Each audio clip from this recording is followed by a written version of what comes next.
So we want to start with Ebola. There is widespread anxiety in America about a possible outbreak of Ebola. There are now 3 states which are enforcing mandatory quarantines of people from West Africa who had direct contact with patients who had Ebola. Now, Mr. McFadden, you want to go a little bit further, actually a lot further. You would like to have a travel ban from West African countries because you say that this is a dangerous situation, but medical experts around the world say that's not effective. Well, I think, Pat, what we've seen here is another example of lack of leadership in Washington. Ebola is a very, very serious disease. People are really concerned in this country and in Minnesota with safety and security. And as I'm going around the state, and Al, I don't know what you're hearing, but I get asked about it all the time. People are really concerned about it. And as I looked into it, we're not close to being prepared for an Ebola outbreak in the United States. There's only 4 state-of-the-art contamination centers in this country. One's in Atlanta, Georgia, one's in Omaha, Nebraska, one's in Washington, D.C., and the other one's in Montana. And they can take 3 to 10 patients at a time. So, Pat, if we have a severe outbreak here, we're not ready to address it. And but the medical experts say a travel ban is not effective. You know, I think a travel ban is common sense, Pat, that we have a way to prevent people that have the potential to have Ebola from coming into our country. So I've called for a temporary travel ban for people traveling from West Africa to the United States. And do you also support this mandatory quarantine for returning healthcare workers that has gone into effect really over the weekend here in New York, New Jersey, and Illinois? Well, yeah, Esme, you raise a great point. Yes, I do. And when you see what happened in New York with this doctor who came back and developed dense symptoms, it's scary. And, you know, those poor nurses in Dallas, I guarantee you that hospital in Dallas thought they were doing everything right. And then they contracted this disease. And then the CDC allowed this nurse to get on a plane. Well, let's go to Senator Franken here, Sure. then. A travel ban. Medical experts say it's not effective. 45% of all of these travelers out of West Africa don't come straight to the United States. Is it effective? Is it not? Would you support it? Well, obviously, it's insufficient to have a travel ban from those West African countries to the United States because they go through, it's actually a vast majority go through third countries. There's very few flights from those countries directly. Let me tell you what I've done. I agree with Mr. Senator Franken, yes. your opponent has been very clear. He says he wants a travel ban. You've said that it should be considered, but you're concerned about getting aid workers in or out. I mean, which is it? Do you support a travel ban or not?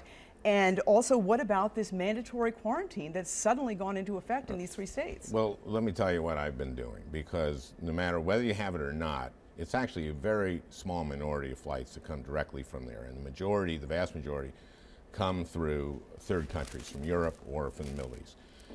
I agree that the response in Dallas was just unacceptable. And my work, a lot of my work has been to see that in Minnesota, that's not going to happen. So I've been in regular contact with the head of the Minnesota Hospital Association. We actually do have 4 hospitals now that are set up to take Ebola patients.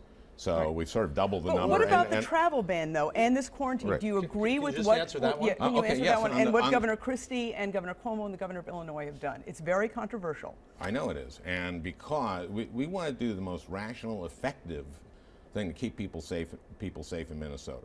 So I talked to the governor and Commissioner Ellinger from Minnesota Department of Health last night, and I'll be talking. Commissioner Ellinger is having a meeting with experts today at 1 to talk about what the most effective way is and whether that means a mandatory quarantine. Part of the we want to hear the travel ban But from you. we want to know where you stand on the travel ban and the quarantine. I have nothing against a travel ban from West Africa. What I'm saying is that is totally insufficient. It is totally insufficient because what we need to do is be able to screen, and I talked to the CDC, I pressed the CDC along with the governor, along with Senator Klobuchar, to make Minnesota MSP an airport where you screen and track people. Every one of those people who come in will be screened and then tracked, so they have to take their temperature twice a day. Now, that is a distinction now between a mandatory quarantine. There are other governors who have decided not to do this. I will be talking to the governor and to Commissioner Ellinger later today about how that meeting went down. We want to do this in the most effective way possible. And Mr. McFadden, let's go back to you about this. We have this doctor in New York who was self-testing, as Senator Franken says, was taking his temperature, but he was out bowling, he was riding the subway. Is this guy a hero? Or is he an irresponsible doctor? Well, and it sounds like when he's talking about the CDC, there were a lot of mistakes that appear to be made. The administration doesn't appear to have a handle on it, too many Minnesotans. Well, Pat, first of all, this doctor was with Doctor Without Borders. He's a hero in my book. Any aid worker that's in West Africa fighting this right now is a hero in my book. But I just listened to both of you ask Al Franken 3 times what his answer was, and he didn't answer it. And that is the problem with politics right now. People want straight talk. And the reason I think people are so concerned about Ebola is they've seen a theme in Washington and with our political leaders that there's been no leadership on these issues, whether it be the response to ISIS, whether it be this economy. Now with Ebola, people are feeling less secure and less safe. And I know that because I'm out talking to people every day. And only a few seconds left. Are you satisfied with President Obama's handling of this Ebola crisis? I don't think the CDC is satisfied with its own performance. They apologize for what they did. Right now, my #1 focus is making sure that people in Minnesota are safe. And that is why I've worked with been in constant contact with both Commissioner Ellinger, with the governor. And Senator, you've said that. Are you satisfied with President Obama's performance? No, and I don't think he is either. All right, gentlemen, I'm sorry, that's going to have to be it for this segment.